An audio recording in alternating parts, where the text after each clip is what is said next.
De retour pour la deuxième partie, toujours avec Alban Doucet, toujours sur cette influence d'Internet, ces changements le changement, j'ai envie de dire, de paradigme voilà, qu'on est en train de vivre, avec la perspective que toutes ces évolutions finissent par produire à terme, en tout cas un véritable changement aussi du système politique lui-même à terme. À terme. Ouais. Puis quand Internet aura suffisamment infusé, on aura quelque chose de... Ouais. Et même si d'ici là, il n'y a pas le risque d'une plus grande censure sur Internet, parce que ça, c'est quelque chose qui, depuis quelques années, sévit fortement. La censure d'Internet, aujourd'hui, dans l'état d'urgence, le gouvernement peut, s'il veut, fermer un site en se passant de toute, on va dire, de toute décision judiciaire. Hein. C'est une simple décision administrative. C'est arrivé à certains d'entre nous, c'est arrivé, voilà, à ceux de Wanted Pedo, très récemment, ils ont eu des déboires comme ça, où on leur avait fait sauter le site pour des raisons très très arbitraires. Voilà. Alors c'est vrai, après j'aurais pu te dire comme tout à l'heure, plus ils font des trucs, plus ça va les empêcher, mais malgré tout, si on essaie d'être lucide, on voit bien que, alors on en parlait un peu pendant la pause, hein, que il y a eu une espèce de marque quand même de petit déclin au niveau des médias dissidents qui remonte, je crois pas, 6 mois, 6-8 mois. Ouais. Et alors il y a plusieurs explications à ça, mais d'une part, quand même, est-ce que ça vient entre guillemets de tensions internes à tous ces mouvements alternatifs qui peut-être il y a trop eu de bagarres internes, etc. Peut-être que ça peut venir de ça, mais ça peut venir aussi, effectivement, le fait que le gouvernement peut fermer, peut décider de fermer un site de manière totalement arbitraire. Type, pour moi, le plus gros site qui a peut-être été fermé et qui a, voilà, c'est Quenelle Plus, je crois. Il y en a sans doute eu d'autres. Alors, ouais, tu parlais de Wanted Pedo et d'autres, mais effectivement, ça, c'est des choses qui vont ralentir. Mais à terme, ils pourront pas. Enfin, je veux dire, quand tu essayes de brimer un truc, il y a l'effet stressant. Quand tu essayes de censurer quelque chose, ça réapparaît dans une vidéo ou ailleurs. Il y a un autre site qui se crée. Après, ça fait perdre du temps parce que le site que tu connaissais, dans lequel tu avais l'habitude d'aller, tu sais pas ce qui est devenu. Est-ce que les mecs vont vouloir le recréer ou alors ils jettent l'éponge, etc. C'est quelque chose qui fait perdre du temps, mais en définitive, parce que par exemple, il y a des stratégies qui se mettent en place pour pallier à ça, parce que moi, si j'ai fait le choix de ne pas avoir de site, c'est qu'entre guillemets, sur YouTube ou sur Facebook, effectivement, ils peuvent fermer ma page, mais c'est compliqué, puis il faut des arguments, et puis pour clôturer un compte YouTube, il faut y aller, et puis mes vidéos, je sais que si elles sont censurées là, elles seront recopiées sur d'autres comptes, d'ailleurs c'est déjà le cas, et peu importe, si tu veux, il y a on peut ce qui est assez formidable et quand même encourageant, c'est qu'ils ne peuvent pas totalement le brimer, ils peuvent juste le ralentir, ils peuvent beaucoup le ralentir, c'est vrai. Et c'est un peu décourageant. Et c'est pour ça que éradiquer complètement. Ils peuvent pas éradiquer le truc, parce que le truc, ils l'ont construit, si tu veux. Ça s'est jamais vu qu'un média, après avoir été diffusé auprès de 80% de la population, on leur dit non, finalement, non. On oublie, on va arrêter la télévision, si tu veux, on va arrêter la radio, on trouve ça pas bien. Non. Je crois que le média, c'est trop diffusé dans la société. Après, il n'est peut-être pas utilisé encore, malheureusement, il n'est pas du tout utilisé comme ses capacités le permettraient. Mais il est trop généralisé dans la société pour être retiré, et malgré tout, il faut qu'il tente de faire ses effets, et voilà. Et par contre, ce que peut faire le pouvoir en place, c'est effectivement ralentir ses effets le plus possible en supprimant tel ou tel site, mais à partir du moment où le dispositif est là, et c'est pour ça que ça peut prendre beaucoup de temps, et qu'on sera probablement pas assez près, on sera jamais assez près le jour où il y aura une révolte ou une révolution pour des raisons d'ordre économique, etc. On sera probablement pas assez près, c'est pour ça que c'est important d'utiliser l'outil tel qu'il est là, y compris en allant sur des plateformes très centralisées type Facebook, YouTube et tout. Moi ça m'embête. Au début j'aurais voulu plutôt essayer de m'affranchir de ça, aller sur Framasphère, des trucs libres, etc. Mais malheureusement, quand on sait que la plupart des gens sont sur ces plateformes-là, on est malgré tout obligé de rester dedans pour pouvoir les toucher et interagir et diffuser des idées auxquelles ils ne sont pas habitués, des arguments auxquels ils ne sont pas habitués, qui vont peut-être les faire réfléchir, ainsi de suite, et ainsi de suite. Parce que là, il y a, alors, justement, dans cette, on va dire, cette chaîne-là de développement, je voulais parler d'un aspect de cette chose, on l'a un peu tout à l'heure évoqué, c'est aussi comment on se prémunit aussi sur Internet. Parce que est-ce qu'il n'y a pas un phénomène, des fois aussi, justement, dans cette parole libérée, parole sans limite, de tout de suite est-ce qu'il n'y a pas un réflexe aussi des gens de vouloir tout de suite trouver l'explication cachée qu'on voudrait nous cacher à chaque fois sur Internet. Il y a plus cette mentalité-là sur Internet. Je prends un exemple, voilà, les attentats, immédiatement, 2 heures après, tu avais déjà tout un tas de théories assez plus fumeuses les unes que les autres pour te dire c'est machin, c'est cela, c'est machin. Ouais, ouais, c'est effectivement des effets. C'est un travers, ça. C'est un des travers, mais au même titre que les médias Oui, ils ont ce travers-là. Ceci dit, ils l'ont eux aussi, mais eux, ils l'admettent moins. Mais ils ont aussi ce travers-là. Ouais, non, mais je veux dire, les médias, entre guillemets, pas très fiables aussi sur Internet, je voulais dire. Hein, ça, effectivement, c'est un travers d'Internet. Faut effectivement le combattre en sélectionnant, mais je veux dire, c'est... Les gens en ont conscience et ça fait partie de l'éducation de l'internaute, c'est-à-dire que l'internaute au début, c'est un rapport à l'information. C'est aussi ce que permet Internet, ça permet de réviser son rapport à l'information. Quand on est face à un journal, qu'il soit papier, télévisé ou un journal, la radio, quand on est face à ça, on a un rapport passif, c'est-à-dire qu'on reçoit l'information, on ne la conteste pas, on part du principe qu'elle est vraie, que peut-être qu'il y a des erreurs, mais globalement c'est vrai. Alors que sur Internet, c'est l'inverse, c'est-à-dire que une information, potentiellement, elle est fausse. Donc il faut la recroiser 1 fois, 2 fois, 3 fois. Et du coup, là on est dans le rapport de l'internaute à l'information, et du coup ça l'oblige à être vraiment systématiquement critique s'il ne veut pas passer pour un idiot, s'il ne veut pas relayer une fausse information, qu'il le fasse passer pour quelqu'un de naïf ou de crédule face à son entourage. Et en soi, je trouve ça bénéfique d'avoir un rapport actif. Alors ça prend beaucoup plus de temps, mais on en revient à l'idée de la sélection naturelle. Quand vous avez fait confiance à un média qui vous a fait relayer une mauvaise information, qui vous a fait passer pour un idiot, vous allez un peu moins vers lui, vous allez un peu plus vers d'autres, etc. Vous faites votre sélection et du coup vous accordez de plus en plus de crédibilité à des gens qui relayent de l'information vérifiée, entre guillemets pré-mâchée, mais pré-vérifiée. Et quand, entre guillemets, il y a une de ces informations qui est fausse et que, entre guillemets, vous vous sentez floué, peut-être que vous allez totalement rompre la relation d'information que vous avez avec cette personne, ou peut-être que vous allez lui dire, attention, mon gars, je t'ai trompé, etc. Donc c'est aussi un rapport d'interaction et d'épuration aussi. D'épuration, qui se fait encore une fois, quoi. Mais c'est aux gens d'être on devient un peu acteur de l'information, on n'est plus... c'est ça, plutôt... tout à l'heure, tu as dit, justement, qu'on n'est plus passif, donc on est actif. On est acteur. Oui, on est acteur de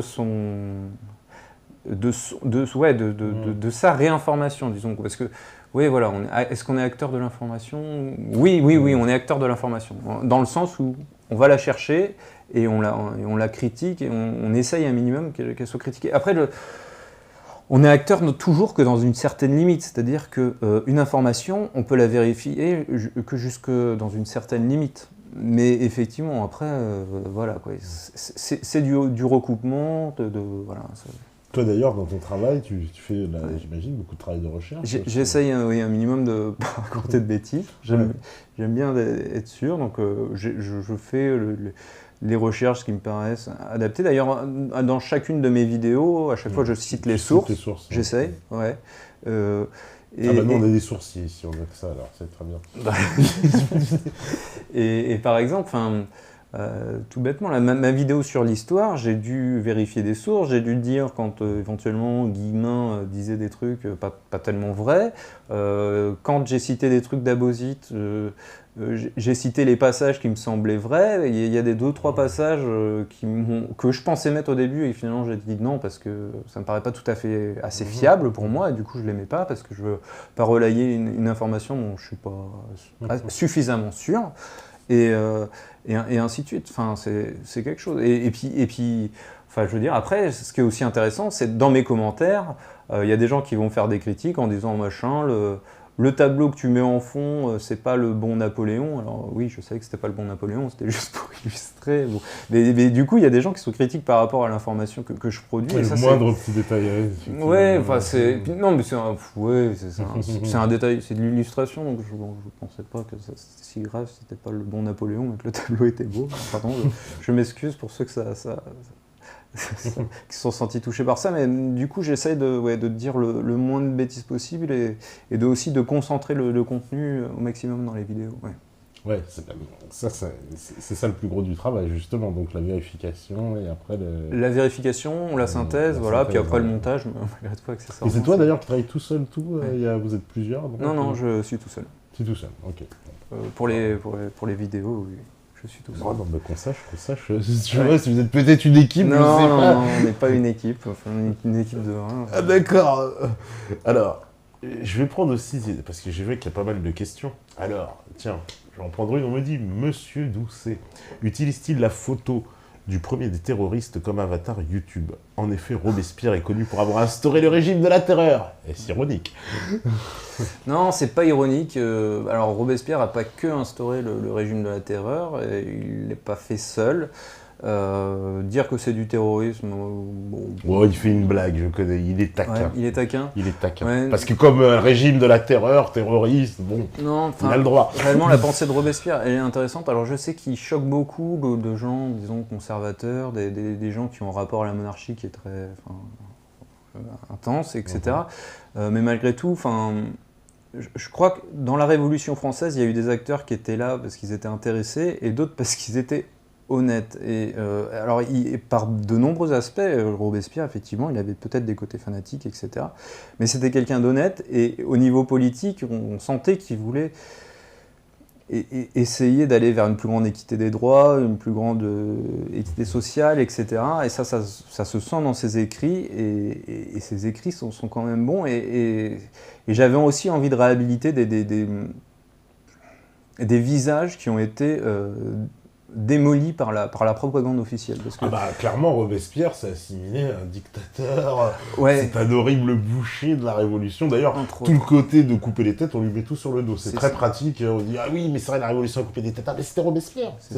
Alors que c'est pourtant Danton qui dit « Moi, je veux plus de têtes, machin. » Donc, Robespierre, pour moi, c'est un acteur qui a été diffamé, qui a des écrits qui sont vraiment bons. Et, alors, je crois que c'est Philippe qui a écrit un livre sur Robespierre et qui réhabilite un peu le personnage parce qu'il mérite de l'être. C'est un Robespierriste, on pourrait dire. Et dire. donc, je trouvais ça important de réhabiliter un personnage qui a été sali. Voilà.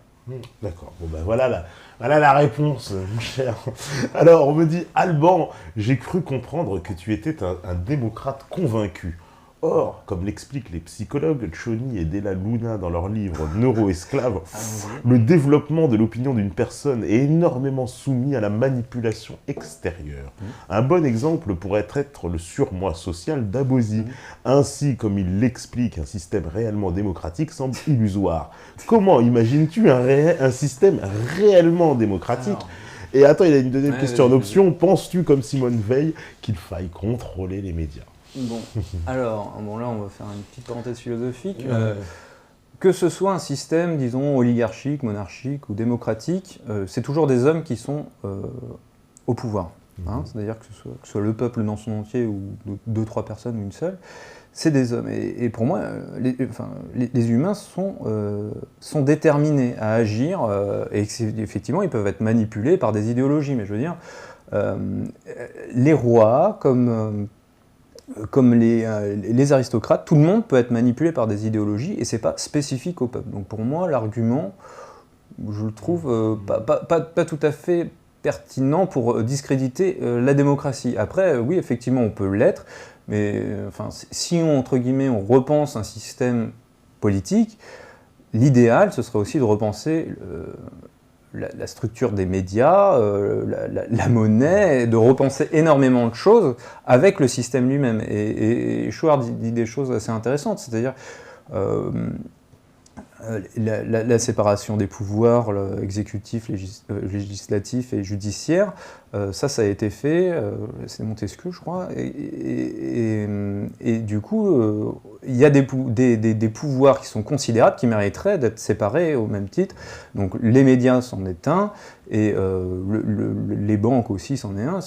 Il y a énormément de choses qu'il faudrait effectivement repenser avec notre système politique. Parce que c'est très structurant pour la société, et les médias en font clairement partie, et le fait de dire que les financements doivent être ceci, doivent être cela, pour être sûr qu'il n'y ait pas... Il y a des règles en fait concernant les médias, puisque c'est vrai qu'à l'époque de Montesquieu, les médias ne font pas partie de ces quatre pouvoirs qu'il définit, mais que dans notre époque, on pourrait parfaitement définir un pouvoir médiatique. Un pouvoir médiatique, ou entre guillemets, une structure médiatique. Pour moi, peut-être un côté anarchiste, mais je préfère pas parler de pouvoir pour les médias. Les médias doivent être définis dans la Constitution.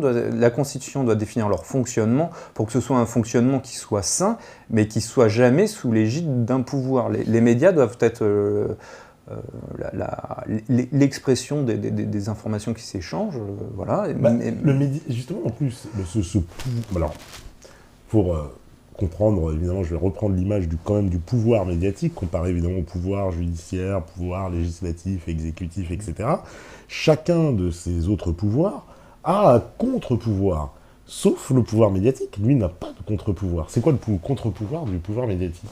Oui, non, aujourd'hui, il n'en a pas. Ouais, aujourd'hui, il n'en a pas. Aujourd'hui, il n'en a pas. Mais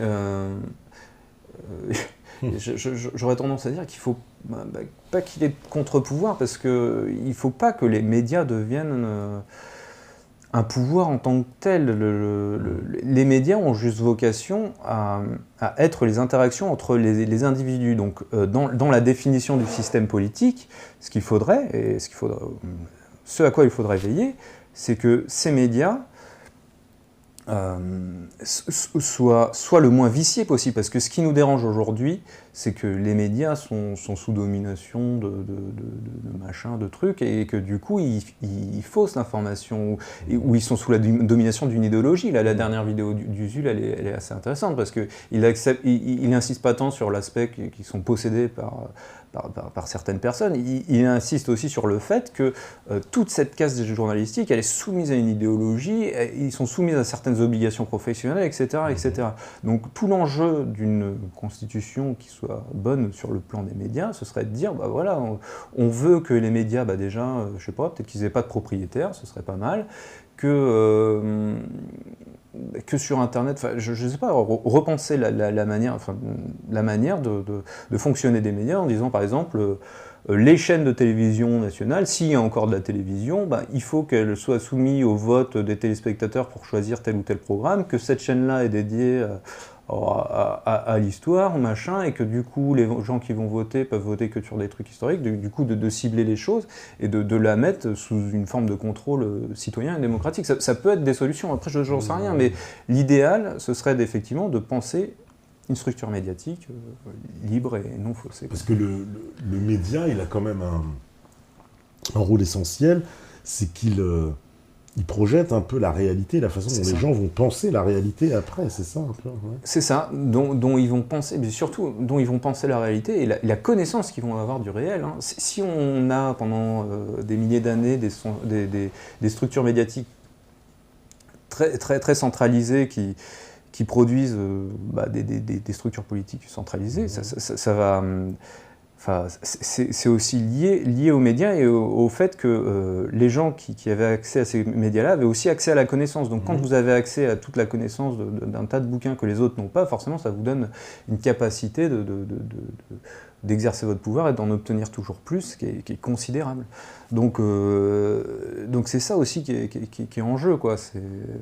C'est ce rapport à l'information, à la connaissance, qui est le premier pouvoir et le pouvoir qui est structurant. Et d'ailleurs, sur cette scène internationale, est-ce qu'on n'est pas quand même vraiment mal loti en France? Parce que j'ai le sentiment, en allant voir, pas très très très loin ailleurs, mais de voir plus, en tout cas, de pluralité d'opinions, ne serait-ce que du côté allemand ou du côté anglais.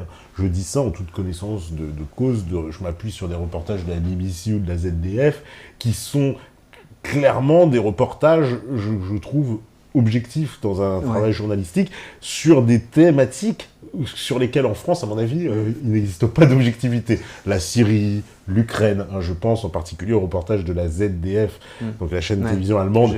Voilà, c'est quand même impressionnant sur l'analyse qu'ils font de l'Ukraine. En tout cas, moi en France, je n'ai jamais vu, ne serait-ce que le début d'un discours ou d'une information qui approche cette objectivité-là. ZDF, je rappelle, c'est une chaîne nationale allemande, c'est comme c'est un genre de France 2 à la version allemande. Effectivement, en France, on a énormément régressé, mais on a régressé énormément, et là, effectivement, on a un retard considérable sur cette diversité médiatique, et pourtant, on part de loin, parce que dans l'épisode, dans la vidéo que j'ai fait sur le sionisme, on voit un épisode d'un œil sur la planète, mais qui met en lumière les problèmes des Palestiniens et les comportements des Israéliens. On se dit, on est parti de ça en 10 ans et on est arrivé là. Et effectivement, c'est dramatique, on est dans une situation, une espèce de chape de plomb, un discours monolithique, c'est-à-dire qu'il y a très peu de diversité. D'ailleurs, je me sens mal pour parler des médias parce que je les regarde très peu en réalité. Les médias dominants, je ne peux pas dire à quel point ils n'ont aucune diversité parce que réellement, je les consulte trop peu pour juger de la diversité aujourd'hui. Mais quand même, on le sent dans les publications, on le sent dans énormément de choses. Voilà, moi, comme je dis, en comparant un peu aussi avec ce qui se passe ailleurs, où je constate qu'il y a vraiment d'office beaucoup plus de pluralité qu'en France. En tout cas, que la France me paraît être un pays, en tout cas en Europe, étonnamment tenu, quoi. J'ai envie de dire, cadenassé.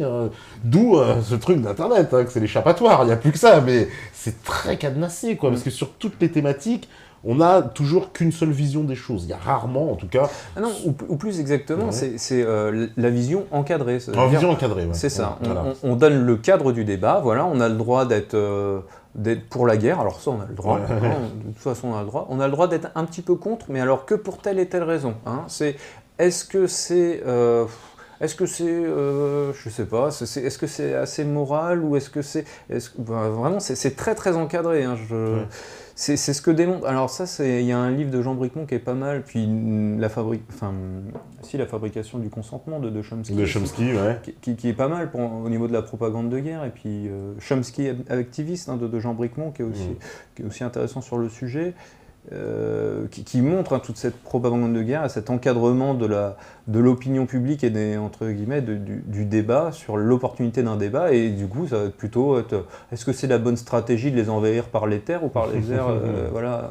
Par contre la guerre c'est sûr faut la faire. Un peu comme l'Union Européenne, souvent il y a des débats, mais alors c'est entre des pro-Union et puis des critiques de l'Union, mais jamais il y a vraiment le débat, est-ce qu'il faut rester ou sortir? Ce débat-là, c'est pas, voilà, c'est un débat biaisé de oui, il y a celui qui critique, mais il faut rester, puis celui qui dit il faut rester, mais c'est pas si bien, mais personne ne dit il faut sortir, ça c'est interdit dans le débat. Oui, ou alors c'est l'ultime diabolisation, quoi. C'est la faute politique, mon Dieu, quelqu'un il a dit qu'il voulait sortir de l'Union Européenne, c'est effectivement la grosse déjà faute, un crime de lèse-majesté, quoi.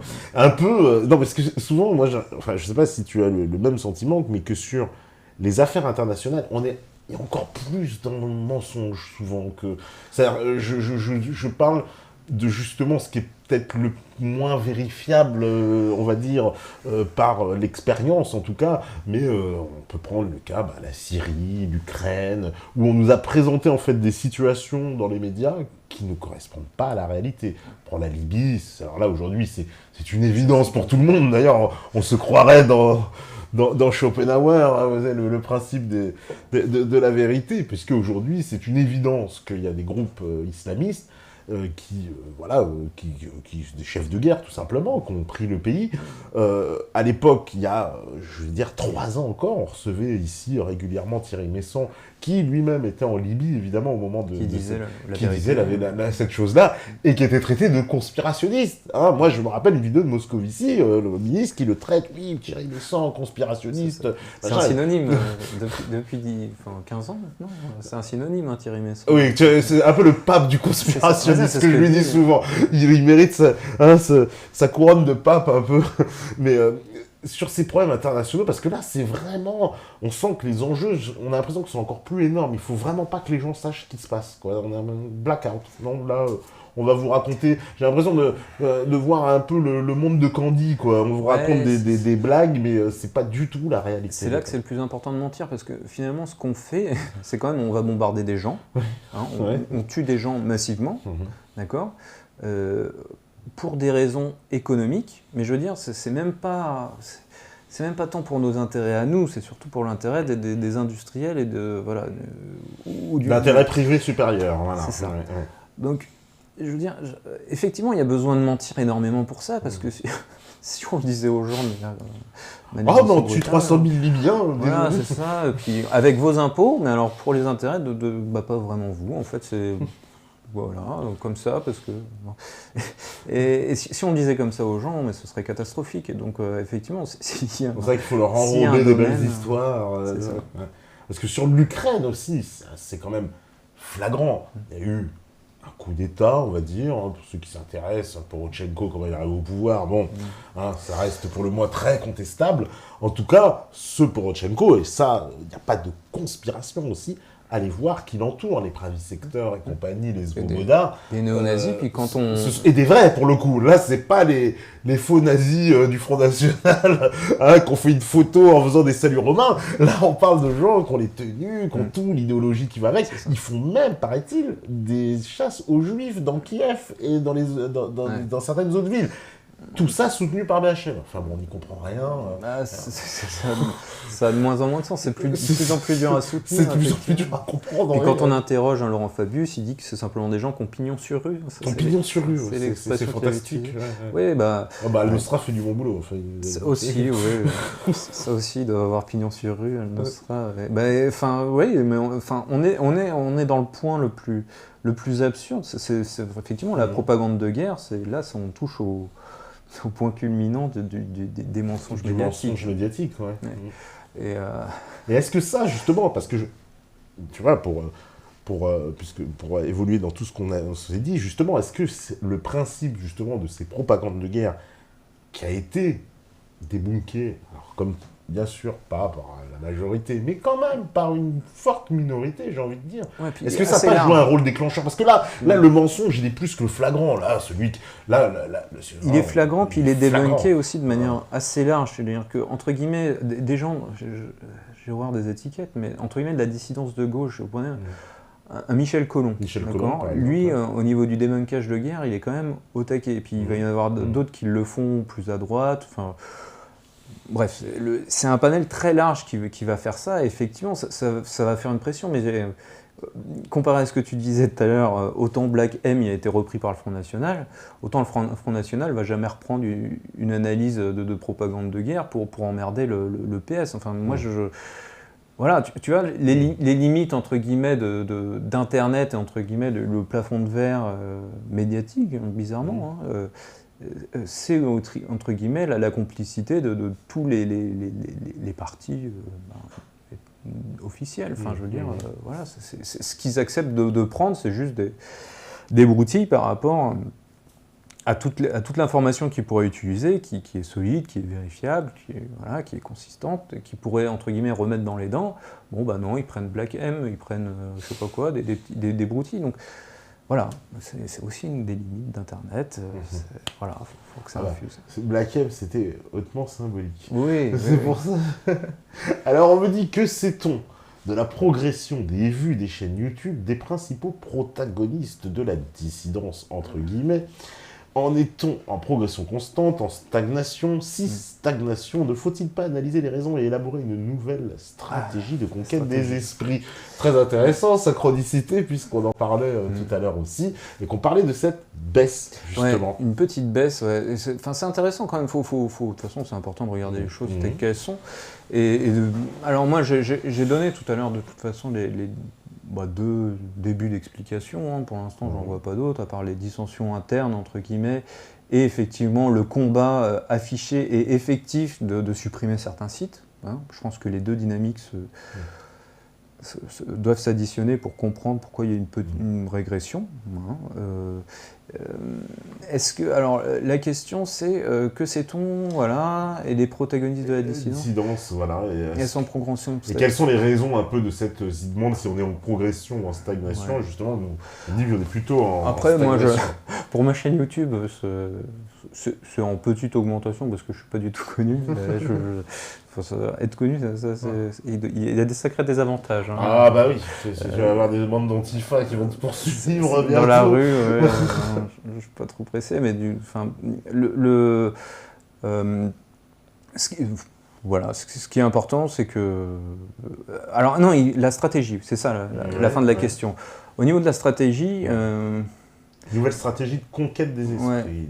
Alors moi, je préfère pas parler de stratégie, mais au moins de méthode, parce que je m'efforce d'agir individuellement et éventuellement donner des pistes pour que les gens puissent agir individuellement. Et donc la série de vidéos que je voudrais faire, là, les Que faire, ça va être comment soi-même déjà, toutes les zones d'attention à avoir pour se désintoxiquer de l'idéologie dominante qui est, on s'en rend pas compte, mais ça nous rend individualistes, etc. Ça ne nous a jamais appris à réfléchir sur ce que pouvait être le bien commun, etc. Donc une espèce de désintoxication de l'idéologie dominante qu'il faut faire vis-à-vis de soi-même, parce que même quand on a compris certaines choses, même quand on a compris certaines choses, je veux dire, l'idéologie dominante, c'est pas quelque chose qu'on peut dire, bah non, j'arrête, c'est profondément ancré en soi, et donc il y a énormément de prise de conscience et de prise de recul à avoir par rapport à ça, et ça demande un travail personnel et de remise en question, qui me paraît important. Donc ça, c'est le premier aspect que je traiterai, et il y a aussi l'aspect, entre guillemets, disons, comment faire évoluer un esprit quand on a quelqu'un en face de soi, comment comprendre la personne qu'on a en face de soi, comment dialoguer avec elle, la faire interagir avec des questions, comprendre avec quelle grille morale il lit la réalité, parce que ça, entre guillemets, quelqu'un de droite ou de gauche, c'est un peu bête, mais il ne va pas avoir les mêmes réactions, les mêmes exigences, les mêmes considérations de ce qui est bien, de ce qui est mal, la même sensibilité à des mots, genre le racisme ou la tolérance, ils ne vont pas du tout avoir les mêmes réactions, et pourtant c'est des mots qui doivent être remis en question, développés pour avoir certaines prises de recul. Donc moi, j'aurais plutôt une stratégie individuelle, parce que en plus, Internet, c'est notre outil, c'est ce qui nous permet de faire avancer les choses. Et c'est pas... effectivement, se constituer en groupe unifié et structuré, c'est quelque chose qui peut effectivement nous renforcer si on part à la conquête des urnes, mais si on est dans une optique de viralisation, c'est-à-dire de convaincre les autres pour que entre guillemets, les mouvements dissidents alternatifs se renforcent, là, malheureusement, c'est une démarche qui est un peu plus individuelle, qu'il faut faire avec son entourage, parce qu'entre guillemets, les gens de la dissidence, etc., vous pouvez discuter avec eux. En réalité, ça fait peut-être un petit peu avancer les choses, mais ce qui est vraiment important, c'est aussi de convaincre et de discuter avec les gens qui sont très loin de ça. Et voilà, c'est aussi des gens qu'il faut aller conquérir, hein, si on parle de stratégie. Les gens qui ont déjà pris globalement conscience de tout, parler avec eux, pour moi, c'est une certaine perte de temps, parce que savoir si c'est la CIA qui a voulu envahir la Libye, ou d'abord la Libye qui a voulu se libérer, c'est aussi des détails, quoi. Le plus important, c'est quand même, d'un point de vue stratégique, pour moi... Ça, c'est un bac conspi plus 8, quoi. Voilà, c'est ça. À un moment donné, le plus important, c'est aussi d'éveiller des consciences qui sont très loin de ça. S'affronter sur des détails, creuser trop des choses en détail, après, est-ce que c'est une perte de temps, à quel point, je ne sais pas, mais bon, voilà. Je crois que c'est important d'aller vers les autres et d'éveiller un maximum de consciences qui sont assez loin de ça. Alors, on me dit aussi, que pense l'invité des confusionnistes, je ne sais pas ce que c'est moi-même des confusionnistes, mais bon, qui prennent Internet comme une tribune? Comment redonner un esprit critique aux internautes? Mais les confusionnistes, il faudrait définir le ouais, terme. faudrait définir le terme confusionniste. Parce que, les confusionnistes, moi, de ce que j'avais compris, alors c'est un truc qui est utilisé par les antifas, je crois, pour discréditer tout le mouvement. C'est un sacré mot de novlangue, dans le genre novlangue, bon, voilà, quoi. Je crois que les confusionnistes... C'est quoi, c'est le mec qui fait confusion, le matin il prend du lait alors qu'il voulait prendre du café.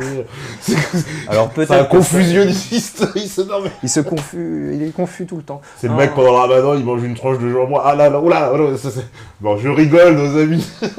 De ce que j'avais compris des confusionnistes, pour moi, c'est ceux qui font la confusion entre l'extrême gauche et l'extrême droite. Moi, il me semble que j'avais compris ça comme ça. Ah, d'accord, ok. Donc, ce serait ça un confusionniste, d'accord. Voilà. Une espèce de rouge-brun, j'ai entendu. C'est ça. Un confusionniste, pour moi, dans la lecture du système, c'est un rouge-brun. C'est quelqu'un qui accepte de comprendre les revendications de l'extrême droite, qui vont être d'ordre identitaire, conservatrice, etc. Et qui vont accepter de les écouter aussi, enfin, de les comprendre, les écouter, sans forcément aller dans leur sens. Voilà, mais qui est sur un logiciel, on va dire, de gauche, plus ou moins, c'est ça sans parler de logiciel, mais disons qui accepte d'écouter les revendications des deux côtés, de les prendre en considération, et de dire, bon, voilà, là, il y a du bien, là, il y a du mal, ici, il y a du bien, mais il y a du mal aussi. Bon, on essaie de prendre un peu des deux côtés, et on fait la confusion entre l'extrême gauche et l'extrême droite. Parce que moi, rouge-brun, je vais te dire comment j'avais interprété le mot. Pour moi, c'était les gens qui étaient tellement de gauche, par essence, par idéologie, par ce qu'ils ont fait, leur parcours, leur machin, c'est-à-dire qu'on pouvait... Voilà, ils sont rouges, on sait que c'est des gens de gauche, mais justement, ils écoutent les gens de droite, et ils écoutent les machins, et donc du coup, comme on peut pas leur retirer leur gauchicité, je fais un néologisme, on peut pas leur retirer leur gauchicité, alors on leur laisse, mais on y ajoute brun, quoi, pour dire, en fait, ce sont des gens de gauche et à la fois des gens d'extrême droite. C'est un peu oxymorique d'ailleurs, en plus, parce que bon, je sais pas comment on fait pour être à l'extrême droite et à l'extrême gauche en même temps. Même si on dit que ça se rejoint. Je sais pas, j'imagine que ça doit être...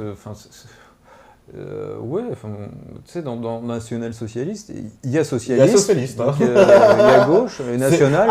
Ça plaît à tous les droitards, parce qu'ils disent, Hitler, il était de gauche. Ça, ils aiment pas, quand tu leur dis, mais pourtant, c'est bien national-socialiste, ça s'invente pas. Donc, je veux dire, dans cette idée de rouge-brun ou de confusionniste, c'est comme ça, c'est très facile, une fois que tu as un confusionniste, le raccourci, c'est quand même un petit peu un nazi, parce que si Hitler, c'était pas un confusionniste et un rouge-brun, parce qu'il était un peu de gauche et un peu de droite, quand même, excuse-moi, quoi. Donc, si tu veux, pour moi, c'est la première marche. Donc, voilà ce que je pense du confusionnisme. C'est un beau concept d'antifa et de novlangue. On est bien d'accord. Alors, on me dit, Monsieur Doucet, que pensez-vous de la quadrature... En plus, j'adore parce qu'il t'appelle Monsieur Doucet. D'habitude, c'est que pense l'invité. Mais bon, j'aurais dit que c'était très poli comme formule. Finalement, nous, 3 ans, on a compris, il fallait mettre bonjour Monsieur Doucet, bravo. Alors, bonjour Monsieur Doucet, que pensez-vous de la quadrature du net et surtout du financement de celle-ci par l'Open Society Foundation de George Soros, évidemment.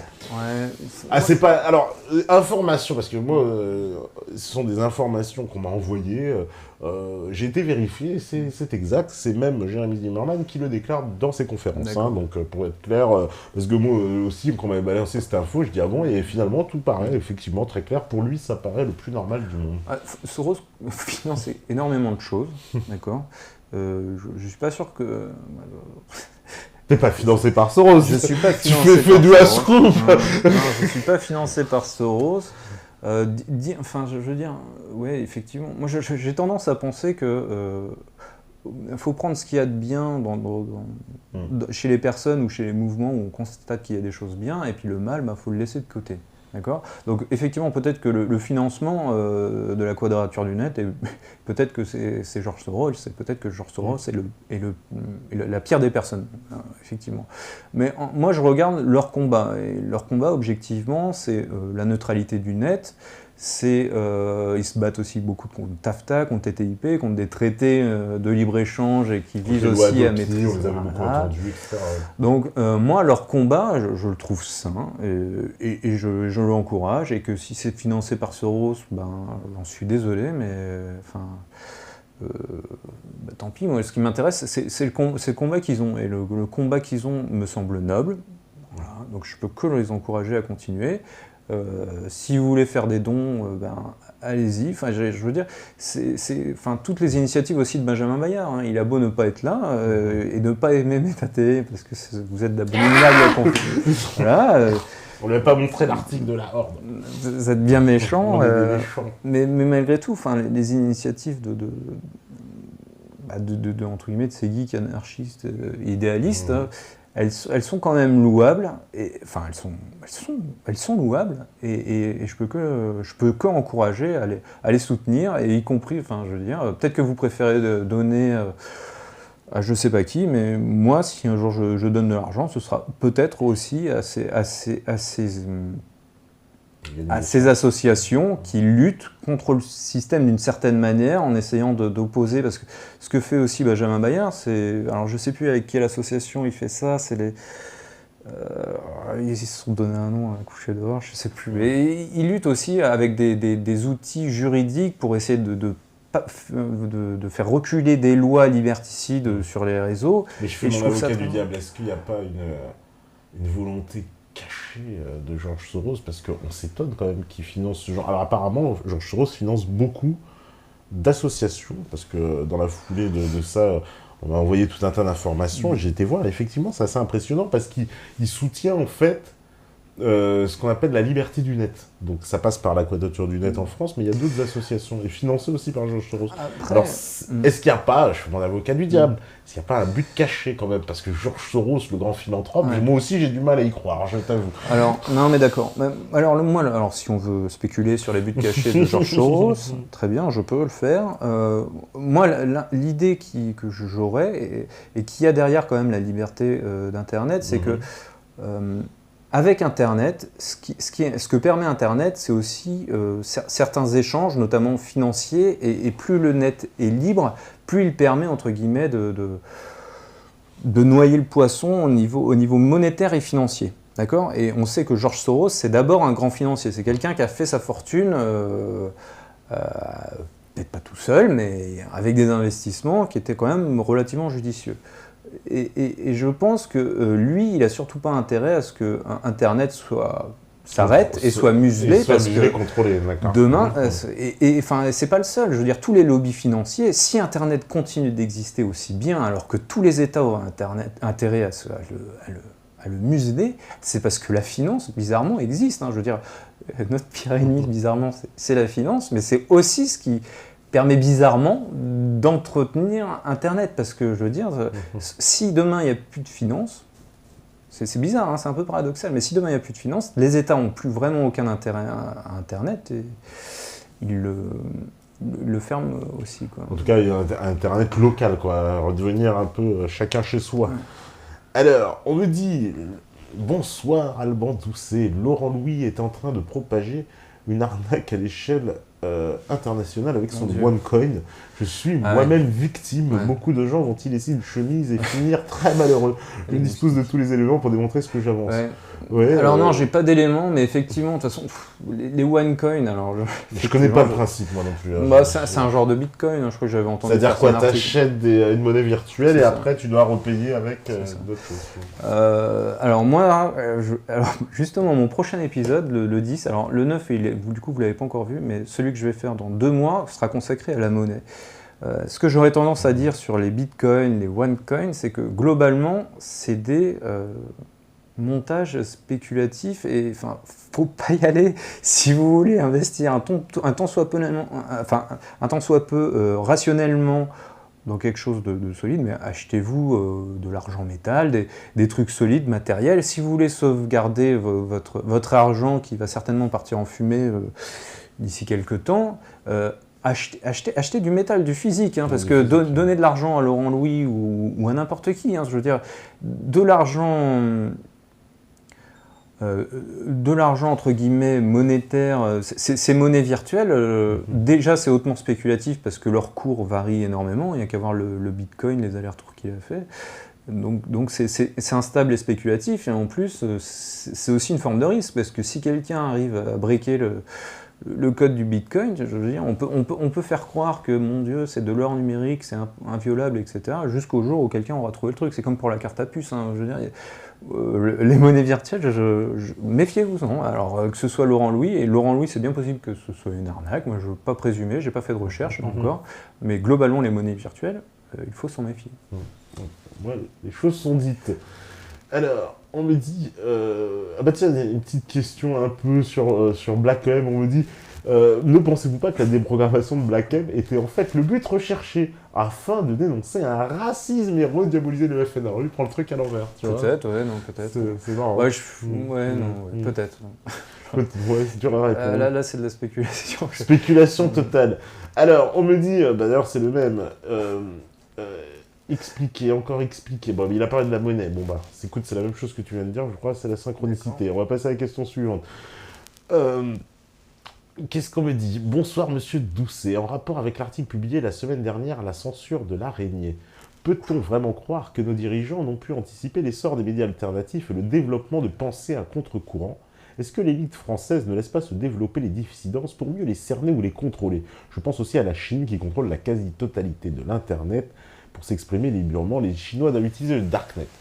Je sais pas, c'est un peu contradictoire, parce que c'est contradictoire avec ce que fait objectivement le gouvernement, c'est-à-dire qu'ils ont quand même mis en place un mécanisme qui permet de censurer les sites qui leur plaît pas, donc dire qu'ils les laissent se développer peut-être, mais ils sélectionnent, si tu veux, ils taillent le truc, quoi.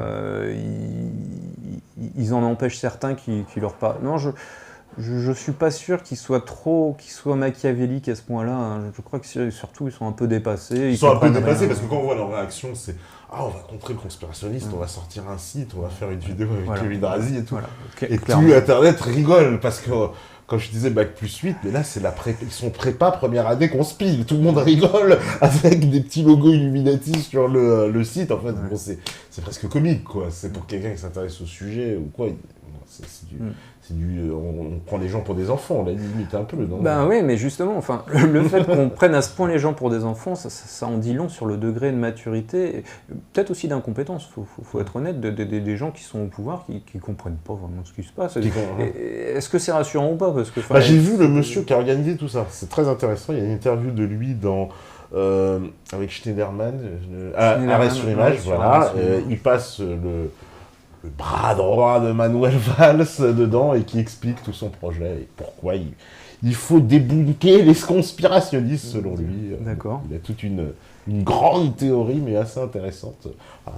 Faudrait que je le vois leurs arguments, quoi. Et en tout cas, on va faire la deuxième pause et puis la régie elle est prête, j'imagine. Voilà, super. Et puis on revient juste après, toujours sur Méta TV. À vous la régie.